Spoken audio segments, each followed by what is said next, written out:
Good afternoon, everybody. My name is Barry Patterson, and I'm the Executive Director of the Center for Mindfulness Studies located in Toronto.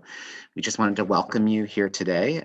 Behind me is the Mindfulness Challenge 2019 that we were doing in person. This is a virtual event that we're hosting. It's our biggest fundraiser, and we've just reimagined it for the virtual world starting on Sunday.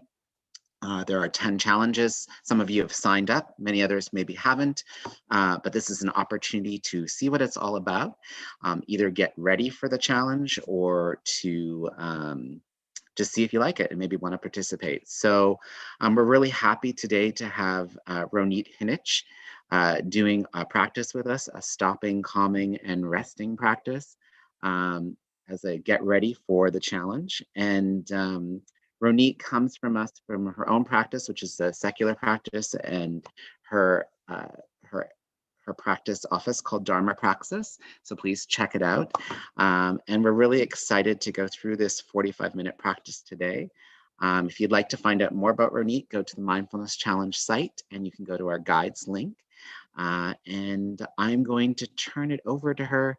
Thank you, Ronit, for doing this bonus challenge practice on this very snowy February day.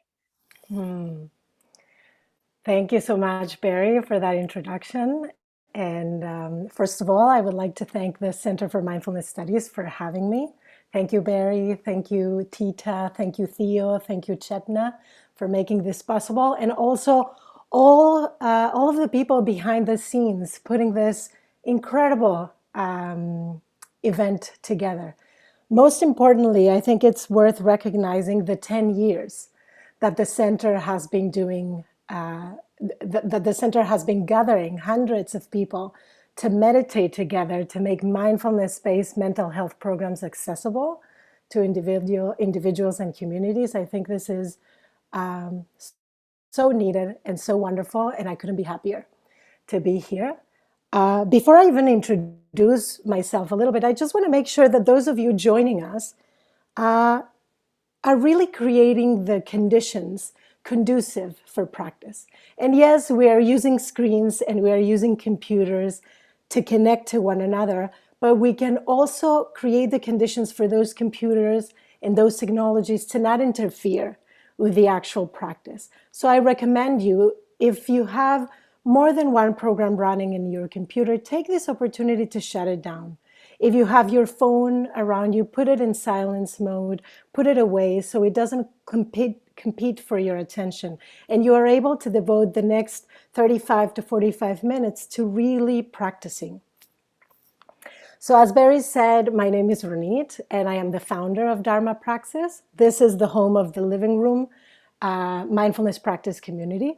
It is a community that has been gathering since 2013. And of course, since the inception of the pandemic, we have been gathering online. And I ask if Theo can just drop the link to the webpage so that if you are curious, you can later return to that. I am also the education manager and lead trainer for Mindfulness Without Borders. Mindfulness Without Borders is a charitable organization leading mindfulness-based social and emotional learning for youth, for healthcare sector, and for the corporate sector. I am a cisgender woman of Jewish descent, and I identify as an immigrant settler in both the country I was born, which is Mexico, and the country I now call home, which is Canada. And this in and of itself calls for a land acknowledgement. But in order to do that, I would like to weave together the practice of land acknowledgement with the theme of today's session, and maybe even touch a little bit on the story of the Buddha's awakening itself. So we're gathering to practice stopping, calming, and resting as preconditions for healing. And I want you to know that these are not my ideas. For a very long time, I've been studying the teachings of Vietnamese Zen Buddhist monk and peace activist Thich Nhat Hanh. And Thich Nhat Hanh talks about stopping, calming, and resting as preconditions for healing. And he actually says that much of meditation really focuses on the vipassana aspect, which is vipassana, from translated from the Sanskrit, means insight, and not so much on the shamatha practice, which means to stop. But actually, he explains that without developing the capacity to stop and to calm and to rest, then vipassana, which is insight, is actually not readily available to us. So he offers us a couple of images that I think are very clear. So he gives us this image of a person galloping on a horse, and the horse has great cadence and it has great rhythm. And it looks like the person on the horse is going somewhere really important.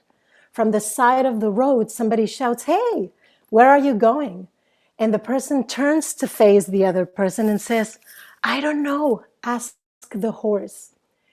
And I think that I hope some of you got a chuckle with this. I know I do, because this is very close to my own story, and I think it's close to our own stories. We are on a horse, we are on our energies going somewhere. It looks like we're going somewhere very important. And then when we actually stop, we actually are not always sure where are we going.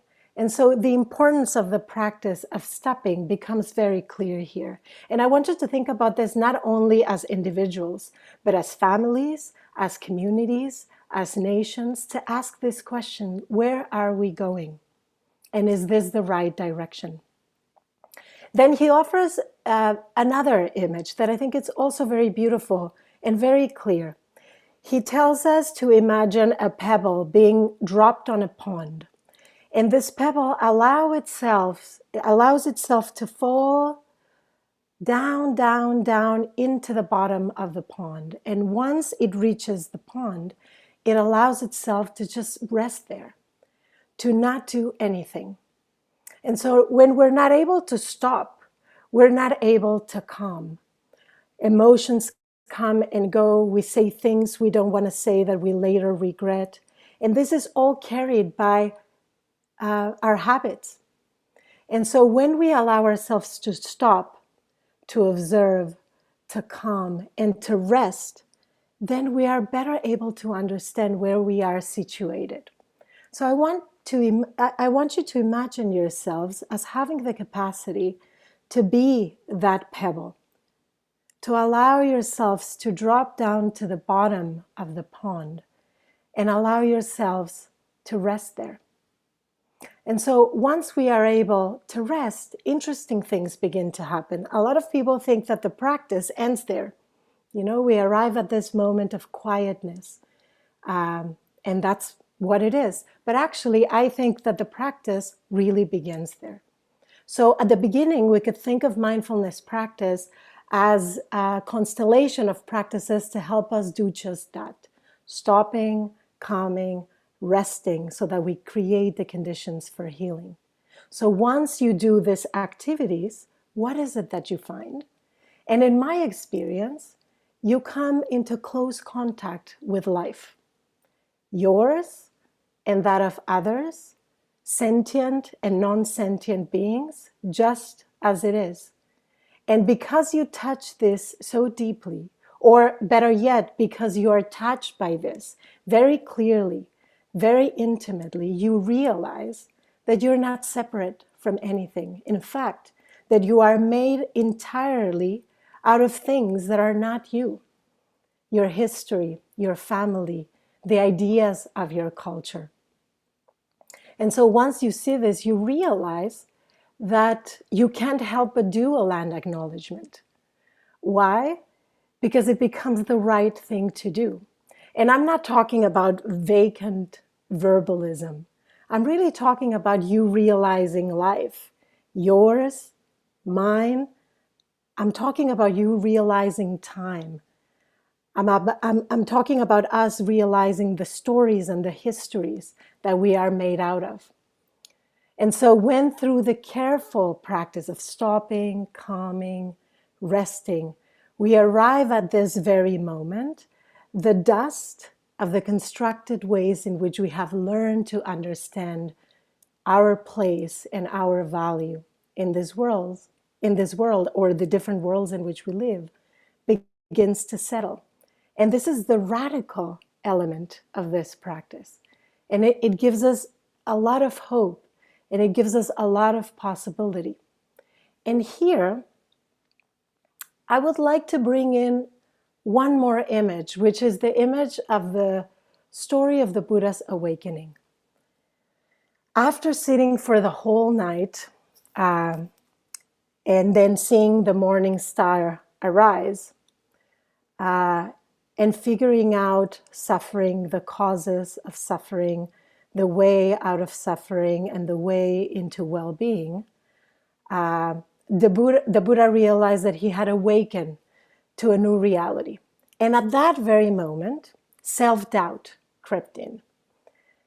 And self-doubt started questioning the Buddha and saying, who do you think you are to call yourself this and that? And who do you think you are to think that you know this? And who do you think you are? And the last thing that self-doubt said, and who is your witness? And so at that moment, the Buddha lowered his hand into the ground and touched the land. And he said, the land is my witness. And so when I hear this story, I really connect to the stories that the land is telling right here and right now. If the lands in which each and every one of us finds itself could speak, what would it say? And in my case, it would tell the stories of the ancestral territories of the Anishinaabe, the Haudenosaunee, the Wendat, and the Mississaugas of the New Credit. And because now I'm actually not in Toronto, but closer to Ottawa, it would also tell the stories of the Algonquin people, especially the Kitigan-Zibi Anishinaabe, and also the Algonquins of Pikwakanagan First Nation. And I want to ask you, do you know the stories of the land in which you're standing? And I invite you to take this image to heart, to lower your hand and touch the ground and realize that the practice of acknowledging, making land acknowledgements, and the practice of mindfulness, and the practice of stopping and calming and resting are really not separate. When through careful practice of stopping, calming, and resting, you see that the meanings by which you have been conducting your life are constructed by the culture, by your family, by your history, then you also understand that they can be deconstructed.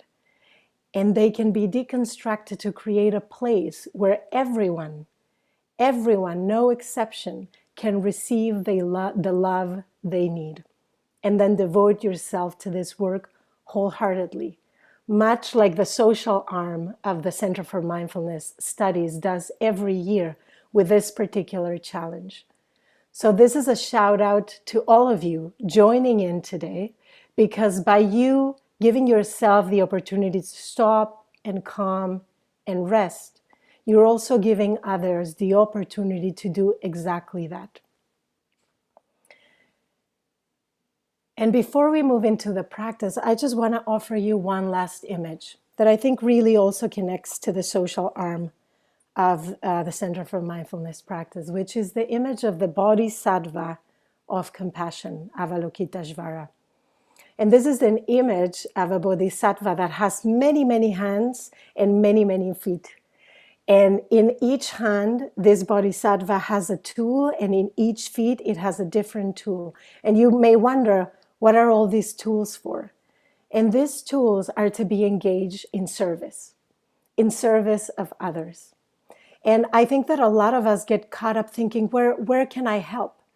And I think that the answer to that is right here, right now. There's so much need. You just need to look right or left and then decide, I'm going to help in this way. I'm going to help in that way. And in this particular moment, you're already doing part of that work, because you're joining the Center for Mindfulness Studies in raising funds to make these practices accessible to all. So let us sit now I'm going to introduce you to a practice that I also learned in the tradition of Plum Village. And I will be working with practice gathas or practice poems. I think of them as practice instructions. So I will be giving you an instruction such as breathing in, I am aware I'm breathing in. Breathing out, I am aware I'm breathing out. And so the practice is really just that. When you're inhaling, you are aware of your in-breath. When you're exhaling, you're aware of that you're exhaling. When the mind is particularly busy with discursive thinking, you can do the short form of this instruction. You can say to yourself silently, in, when you inhale, and you can say to yourself silently, out, when you exhale. And every 3 minutes or so, the instruction will change. And so, if at some point you get lost, go back to the last instruction you remember. And if you don't remember the instruction, it's totally fine. Just find your breath or find your focus of attention and go to it and wait there. And the next instruction will surely cut up with yourself. The last bit of the practice will be a little longer period of silence. And I encourage you to stay with the image of the pebble resting in the bottom of the pond. There's nothing to do, there's nowhere to go, there's no one to be. Just here, just now. And we're going to be sitting for 15 minutes. So, I invite you to find a comfortable seated, lying down, or even standing position. Something that feels right for this particular moment.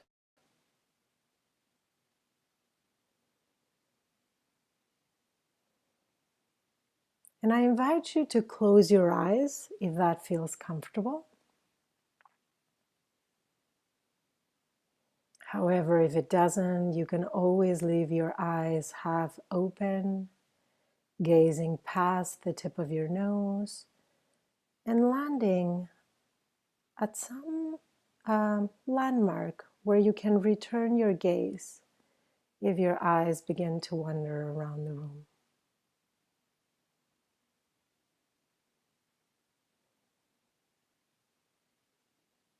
And as you do this gentle adjustment of your eyes,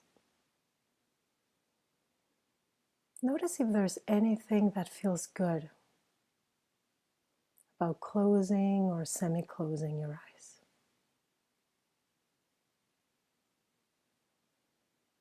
Of giving your eyes this respite.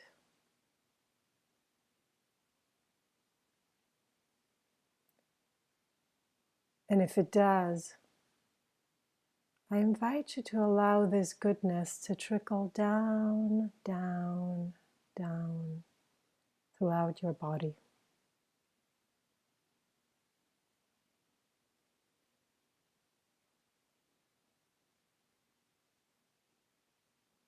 And I invite you to find the places where your body gets into contact with the surfaces where it is resting.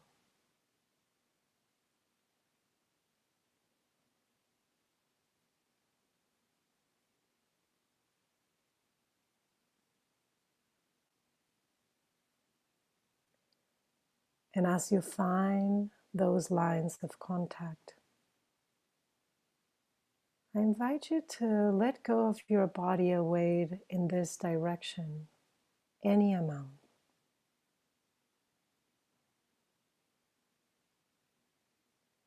Trusting that the chair, the couch, the bed, the floor is there not only to receive you,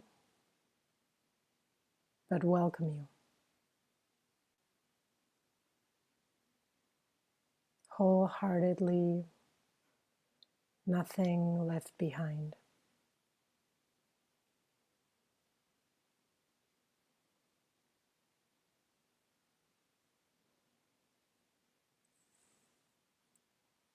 And I invite you to bring your attention to your breath wherever you feel it the most this afternoon.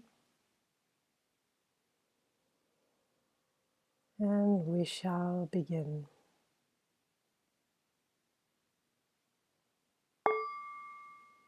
Breathing in, I am aware I'm breathing in. Breathing out, I am aware I'm breathing out. In, out.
I follow the movement of my chest ascending with each inhale, and I follow the movement of my chest descending with each exhale. Ascending, descending.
I follow the movement of my belly rising with each inhale, and I follow the movement of my belly falling with each exhale. Rising, falling.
Breathing in, I become aware of my whole body,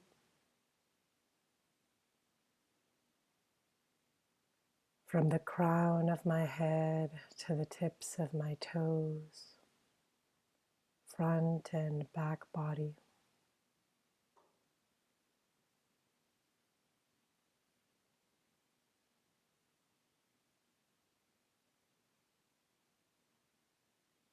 I bring my attention to my face,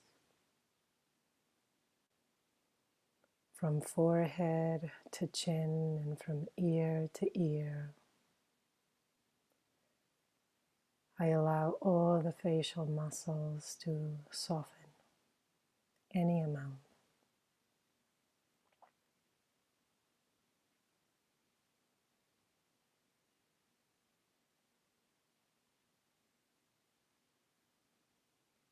Forehead becomes smooth.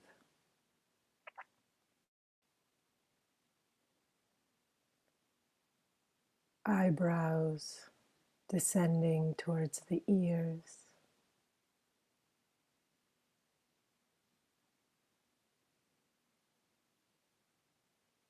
I become aware of the hug between my eyes and my eyelids.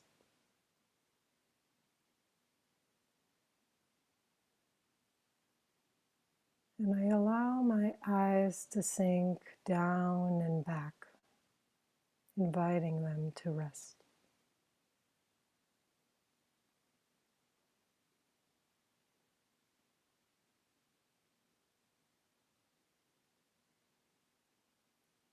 I notice my cheeks and my cheekbones.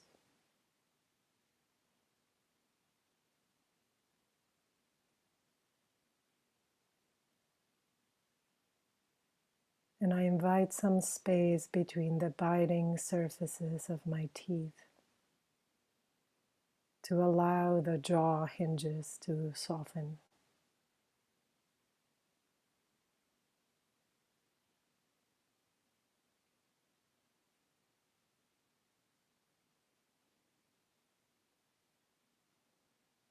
The place where the teeth and the gums meet becomes soft.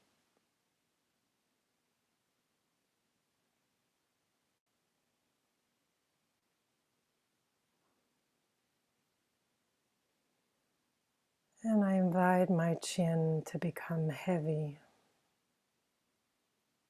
towards the chest, allowing some room in my cervical spine, the back of my neck.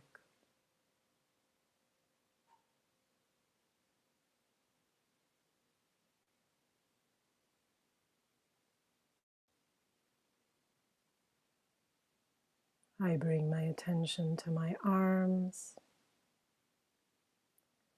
from shoulders right down to wrists.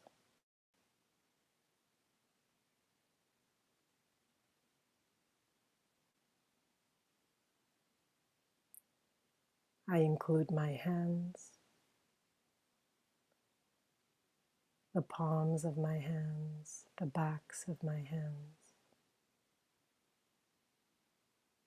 each finger, each nail.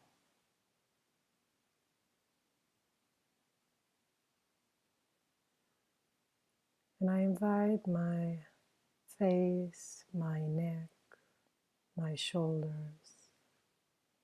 my arms and hands to be at rest.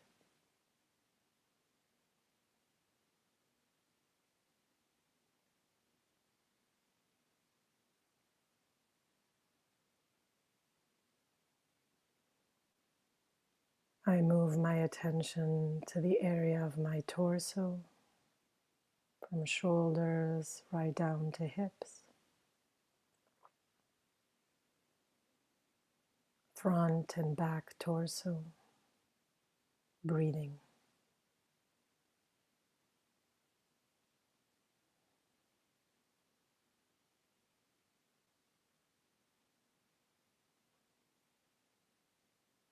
And I invite my chest, my belly,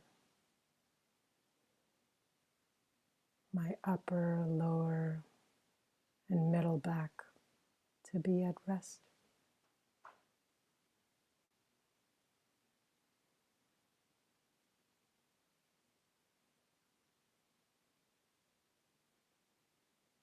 As I notice the expanding of my body with each inhale and the invitation to rest with each exhale.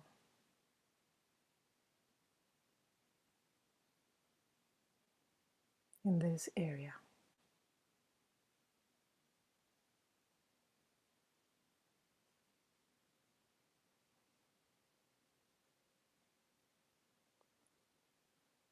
I bring my attention to the pelvic girdle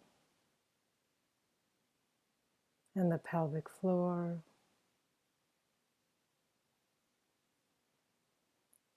and I invite all the tiny and big muscles in this area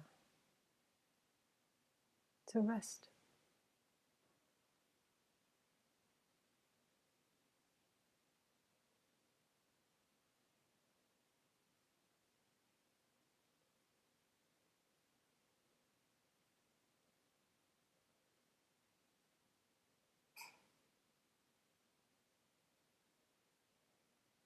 I lower my attention to my legs, from hips all the way down to ankle bones, right leg and left leg. Invited to rest.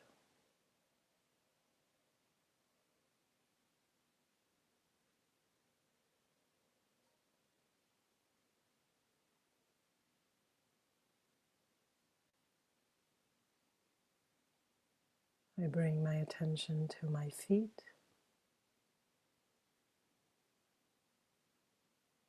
tops of my feet, soles of my feet, each one of my toes, each one of my nails.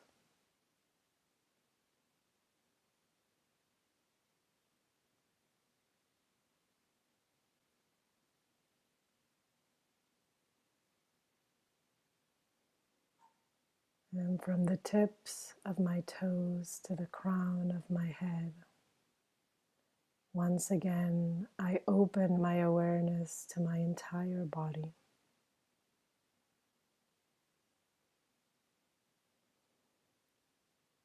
And I invite my whole body to stop, to calm, to rest. Aware of body, body resting.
I invite you to bring your attention to your ears,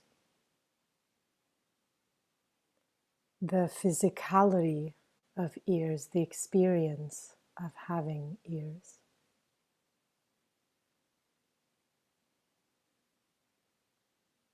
And I invite you to listen to the sounds that are around you, including the sound of the bell from the moment it begins until it completely fades away, signaling the end of this guided practice.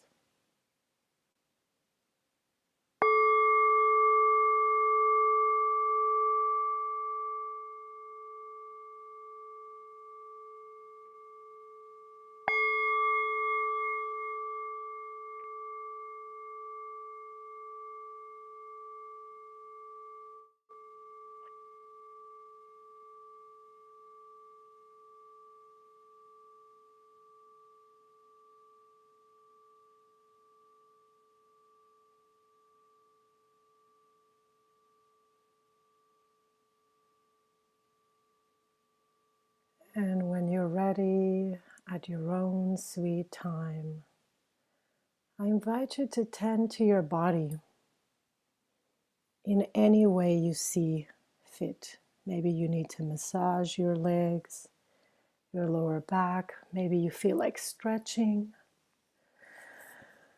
Do whatever you need to do. And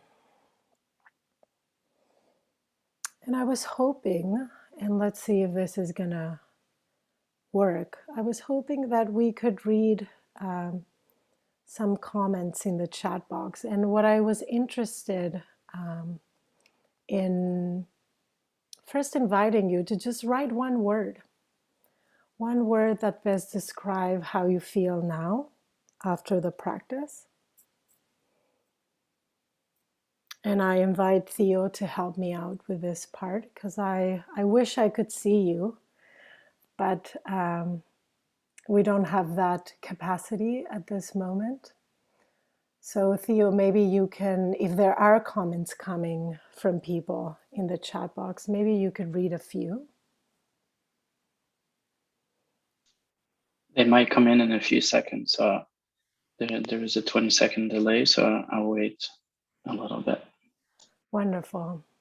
And as they come, I want you to notice how you feel right after, without judging it, without imposing a certain way that you thought you had to be feeling after the practice. So we have quite a few coming in now. Refreshed is one of them. Relaxed, aware. Was that a few? First few that came in. Wonderful. Rested, light, calm, grateful, peaceful. Thank you, Theo.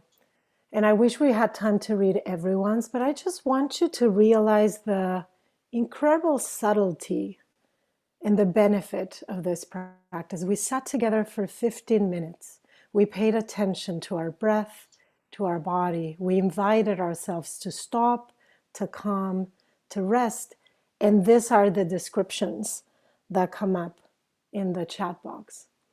And yet, how very little time we take in our lives to take care of ourselves in this way. Now, on the other hand, I also want to acknowledge the experience of those who might have not experienced refreshed or calm or at ease or light. And, there's nothing wrong with that. This practice is about entering into contact with your experience. So if restlessness was what you discovered, if some pain arose or was awoken or illuminated in your body, can you just be with it? Can you accept it? Can you acknowledge it? Can you make room for it? And isn't it good to know? Now you know that you need to take care of yourself in this or that way. And this is also part of the power of this practice. So I see other comments coming from Theo. Thank you, Theo. I'm going to check them. Renewed interest in relaxation and self-awareness. Wonderful. That was the whole purpose of this session together.